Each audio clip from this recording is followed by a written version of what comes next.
ನನಗೆ ಭಾರಿ ಖುಷಿ ಆಯ್ತಮ್ಮ ನಿಮ್ಮದು 1 ತಿಂಗಳ ಟ್ರೀಟ್ಮೆಂಟ್ ಅಲ್ಲಿ. ಏನು ನಿಮ್ಮ ಹಸ್ಬೆಂಡ್ ಹೆಸರು? ಲೋಕನಾಥ್ ಅವರ. ಏಜ್ ಎಷ್ಟು? ಯಾವ ಊರು? ಉದ್ದಿಗೆರೆ.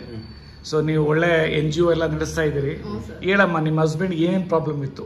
ಸರ್ ಅವರಿಗೆ ಬ್ರೀತಿಂಗ್ ಪ್ರಾಬ್ಲಮ್ ಬಹಳ ಇತ್ತು. ರಾತ್ರಿ ಹೊತ್ತು ನಿದ್ದೆ ಮಾಡ್ತಿರ್ಲಿಲ್ಲ. ಆಮೇಲೆ ಉಸಿರಾಟದ ತೊಂದ್ರೆ, ಮತ್ತೆ ಕೈ ಕಾಲೆಲ್ಲ ಊತ, ಸೆಲ್ಲಿಂಗು, ಮತ್ತೆ ಶುಗರ್ ಜಾಸ್ತಿ ಇತ್ತು ಸರ್. ಮತ್ತೆ ಅವರು ಎಷ್ಟು ವರ್ಷದಿಂದ ಪ್ರಾಬ್ಲಮ್ ಇತ್ತು? ಹಾರ್ಟ್ ಪ್ರಾಬ್ಲಮ್ ಇದೆಯಾ ಅವ್ರಿಗೆ? ಎಷ್ಟು ವರ್ಷದಿಂದ?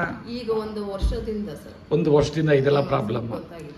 ಸೊ ಹೆಂಗ್ ಚೇಂಜಸ್ ಆಯ್ತು ಬಾಡಿನಲ್ಲಿ ಹೇಳಮ್ಮ. ನಮ್ದು ಔಷಧಿ ತಗೊಂಡ್ಮೇಲೆ ಹಾರ್ಟ್ ಪ್ರಾಬ್ಲಮ್ ಎಲ್ಲ ಹೆಂಗ್ ಸರಿ ಹೋಯ್ತು ಬಾಡಿನಲ್ಲಿ? ನಿಮ್ದು ವಿಡಿಯೋ ನೋಡಿ 1 ವಾರಕ್ಕೇನೆ ನಾನು ಡೌನ್ ಎಲ್ಲ ಕೈಕಾಲು ಊತ ಎಲ್ಲ ಬಹಳ ಕಡಿಮೆ ಆಗ್ಬಿಡುತ್ತೆ ಸರ್. 1 ವಾರಕ್ಕೆ? 1 ವಾರಕ್ಕೆ. ಆಮೇಲೆ ರಿಸಲ್ಟ್ ಗೊತ್ತಾದ್ಮೇಲೆ, ನಿಮ್ದು ಡಯಟ್ ಎಲ್ಲ ಫಾಲೋ ಮಾಡಿದ್ಮೇಲೆ 1 ವಾರಕ್ಕೆ ರಿಸಲ್ಟ್ ಗೊತ್ತಾದ್ಮೇಲೆ ನಿಮ್ಮ ಹತ್ರ ನಾನು ಮತ್ತೆ ಕರ್ಕೊಂಡು ಬಂದಿದ್ದೀನಿ.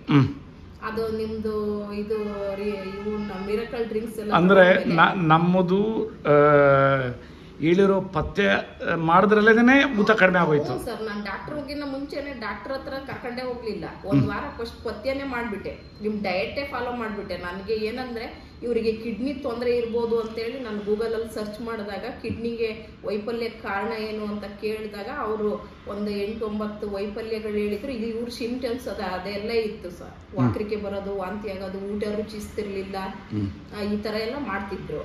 ಅದಕ್ಕೆ ಇದನ್ನ ನೋಡಿ ಆಮೇಲೆ ನಮ್ಮ ಡಯಟ್ ಹೆಂಗ್ ಗೊತ್ತಾಯ್ತು ನಿಮಗೆ? ನಾನು ಯೂಟ್ಯೂಬ್ ಅಲ್ಲಿ ನೋಡಿದ್ದೆ ಸರ್ ನಿಮ್ದು. ಯಾವಾಗ ಇವ್ರಿಗೆ ಸ್ಟ್ರೋಕ್ ಆಗಿತ್ತು ಅವಾಗ ಮಿರಾಕಲ್ ಡ್ರಿಂಕ್ಸ್ ಬಗ್ಗೆ ಎಲ್ಲ ತಿಳ್ಕೊಂಡಿದ್ದೆ ನಾನು. ಬರ್ತಾ ಇತ್ತು ಹಿಂಗೆ ಆರೋಗ್ಯದ ಬಗ್ಗೆ ಸರ್ಚ್ ಮಾಡ್ಬೇಕಾದ್ರೆ ನಿಮ್ದು ಒಂದು ವಿಡಿಯೋ ಬಂತು. ಅದ್ರಲ್ಲಿ ನೋಡಿದ್ಮೇಲೆ ತಿಳ್ಕೊಂಡು ಇದನ್ನ ಡಯಟ್ ನಾವು ಫಾಲೋ ಮಾಡ್ಬೋದಲ್ಲ. ಇವರು ಎಕ್ಸ್ಪೀರಿಯನ್ಸ್, ಈಗ ಜೀವನ ಅಂದ್ರೆ ಎಕ್ಸ್ಪೀರಿಯನ್ಸೇ ಸತ್ಯ ಅಂದ್ರೆ ನಮ್ಮ ಅನುಭವನೇ ಸತ್ಯ ಅಂತ ಸರ್ ನನಗೆ ತಿಳಿಯೋದು. ಹಂಗಾಗಿ ಅದಕ್ಕೋಸ್ಕರ ಈ ಎಕ್ಸ್ಪೀರಿಯನ್ಸ್ ಇವರು ತಂದೆಯ ಮೇಲೆ, ಇವ್ರ ಮಗನ ಮೇಲೆನೆ ಮಾಡಿ ಇವರು ಅದನ್ನ ಇದನ್ನ ಮಾಡಿದ್ದಾರೆ, ಅನುಭವ ಮಾಡ್ಕೊಂಡಿದ್ದಾರೆ ಅಂತ ಹೇಳಿ ಅದನ್ನ ನಾವು ಅಳವಡಿಸ್ಕೊಳ್ಳೋಣ ಅಂತ. ಎಕ್ಸಲೆಂಟ್ ಅಮ್ಮ. ಆಮೇಲೆ ನಮ್ಮ ಔಷಧಿ ತಗೊಂಡ್ಮೇಲೆ ಏನೇನ್ ಚೇಂಜಸ್ ಆಯ್ತು? ಈಗ ಫುಲ್ ನಾರ್ಮಲ್ ಆಗಿದ್ದಾರೆ ಸರ್. ಓಡಾಡ್ತಾರೆ, ಊಟ ತಿಂತಾರೆ, ನಿದ್ದೆ ಚೆನ್ನಾಗ್ ಮಾಡ್ತಾರೆ. 1 ವಾರದಲ್ಲಿ ನಾನು ಡಯಟ್ ಏನ್ ಸ್ಟಾರ್ಟ್ ಮಾಡಿದ್ದೆ ಅವತ್ತೇ ನಿದ್ದೆ ಶುರು ಮಾಡಿಬಿಟ್ರು. ಗ್ರೇಟ್. ನಾವ್ ಏನು ಮೆಡಿಸಿನ್ ನಿಮ್ದು ತಗೊಂಡೇ ಇರ್ಲಿಲ್ಲ, ಬರೀ ಪಥ್ಯದಿಂದನೇ ಆರೋಗ್ಯ ಚೆನ್ನಾಗಿ. ಅಂದ್ರೆ ನಾನು ಯಾವಾಗಲೂ ಆಹಾರನೇ ಔಷಧಿ ಅಂತ ಹೇಳ್ತೀನಲ್ಲ, ಚೆನ್ನಾಗಾಯ್ತು. ಹೇಳಿರೋದು 100% ಸತ್ಯ, ನೀವ್ ಹೇಳ್ತಿರೋದು ಸತ್ಯ ಸರ್. Very good. ಆಮೇಲೆ ನಾನು ಮೆಡಿಸಿನ್ ತಗೊಂಡ್ಮೇಲೆ ಏನೇನ್ ಚೇಂಜಸ್ ಆಯ್ತು? ಮೆಡಿಸಿನ್ ತಗೊಂಡ್ಮೇಲೆ ಇದ್ದಿದ್ದು ಬಹಳ ಏನು ಓಡಾಟ, ಊತನೇ ಇಲ್ಲ ಸರ್. ಕೈಕಾಲಲ್ಲಿ ಒಂಚೂರು ಎಲ್ಲೂ ಊತ ಇಲ್ಲ. ಮೈಯಲ್ಲಿ, ಹೊಟ್ಟೆಯಲ್ಲಿ ಉಸಿರಾಟದ ತೊಂದ್ರೆ ಅಂತೂ ಏನು ಸೌಂಡ್ ಬರ್ತಿತ್ತು. ರಾತ್ರಿ ಹೊತ್ತು ಸಣ್ಣ ಸಿಳ್ಳು ಹೊಡಿಯೋದು, ಆರ್ಟಿಗೆನೆ ಹಾಕ್ಕೊಂಡ್ ಬಿಡೋದು, ಅಷ್ಟಿದಾಗ. ಆಮೇಲೆ ಇದು ಉಸಿರಾಟ ತೊಂದರೆ ಎಲ್ಲ ಇತ್ತಲ್ಲ, ಅದು ಎಷ್ಟು ದಿನದಲ್ಲಿ ಸರಿ ಹೋಯ್ತು? ನನ್ನ ಮೆಡಿಸಿನ್ ತಗೊಂಡ್ಮೇಲೆ 15 ದಿನಕ್ಕೆ ಚೆನ್ನಾಗಿ ಹೋಯ್ತು. ಅಂದ್ರೆ ಮಾತ್ರೆಗಳೆಲ್ಲ ಬಿಟ್ಬಿಟ್ಟಿದ್ರಿ ಈಗ? ಅವತ್ತೇನೆ 9ನೇ ತಾರೀಕು ಎಲ್ಲ ಮಾತ್ರೆಗಳು ಕೊಟ್ಟಿದ್ರು ಸರ್. ಸ್ಟ್ರೋಕ್ ಆದ್ಮೇಲೆ ಅದು ಬ್ಲಡ್ ಥಿನ್ನರ್ ಬಿಟ್ವಿ. ನೀವ್ ಹೇಳಿದ್ದು ಹಸೆಶುಂಠಿ ಮತ್ತೆ ಬೆಳ್ಳುಳ್ಳಿ ಕೊಡ್ತಾ ಇದ್ದೀವಿ. ಆಮೇಲೆ 1 ಚಮಚ ಇವು ಮೆಂತೆ ಕಾಳು ಕೊಡ್ತಾ ಇದೀವಿ ನೆನ್ಸಿದ್ದು. ಆಮೇಲೆ ಅಕ್ಸೆ ಮಜ್ಜಿಗೆ ಮೊಸರು ಕೊಡ್ತಾ ಇದೀವಿ ಸರ್ ಕಿಡ್ನಿ. ಆಮೇಲೆ ಬೇರೆ ಎಲ್ಲಾ ಮೆಡಿಸಿನ್ಗಳು ಬಿಟ್ಬಿಟ್ರಿ? ಯಾವ್ದು ಏನ್ ಜಾಸ್ತಿ ತಗೊಳ್ತಿರ್ಲಿಲ್ಲ ಸರ್. ಅಲ್ಲ ಈಗ ಏನ್ ತಗೊಳ್ತೀವಿ? ಈಗ ಡಯಾಬಿಟಿಸ್ ತಗೊಳ್ತಾ ಇದ್ರ? ಅದು ಬಿಟ್ಬಿಟ್ಟಿದ್ವಿ. ವೆರಿ ಗುಡ್ ಅಪ್ಪ. ಆದ್ರೆ ಒಂದಂತೂ ಹೇಳ್ತೀನಿ, ಅನ್ನ ಆಗಲಿ ಮುದ್ದೆ ಆಗಲಿ 25 ಪಾಲ್ ಮೇಲೆ ತಗೊಳ್ಬಾರ್ದು. ಎಲ್ಲ ಚೆನ್ನಾಗಿದೆ. ಈಗ HbA1c ಜಾಸ್ತಿ ಆಗಿದೆ ನೋಡಿದೆ, ಬಟ್ ಆದರೆ ಕ್ರಿಯೇಟಿನೈನು ನಾರ್ಮಲ್ ಆಗೋಗಿದೆ. ಬರೀ 1 ತಿಂಗಳಿಗೆ ನಾರ್ಮಲ್ ಆಗೋಗ್ಬಿಟ್ಟಿದೆ. ಸೊ ವೆರಿ ಗುಡ್, ಇದು ಭಾರಿ ಒಳ್ಳೇದಾಯಿತು.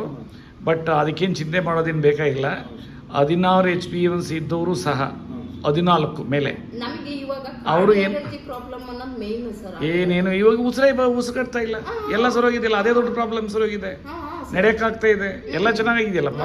ಆಪರೇಷನ್ ಮಾಡ್ಬೇಕು ಅಂತ ಡಾಕ್ಟರ್ 5-6 ಲಕ್ಷ ಆಗುತ್ತೆ, 7-8 ಲಕ್ಷ ಆಗುತ್ತೆ ಅಂತ ಹೇಳಿದ್ರು ಸರ್. ನಾವು ಅದಕ್ಕೆ ಏನು ಮಾತ್ರೆ ಅವ್ರು ಬರ್ಕೊಟ್ರೆ ತಗೊಂಡಿಲ್ಲ, ಟೆಸ್ಟ್ ಮಾಡಿಸ್ಕೊಂಡು ನೇರವಾಗಿ ಇಲ್ಲಿಗೆ ಬಂದಿರೋದು ನಾವು.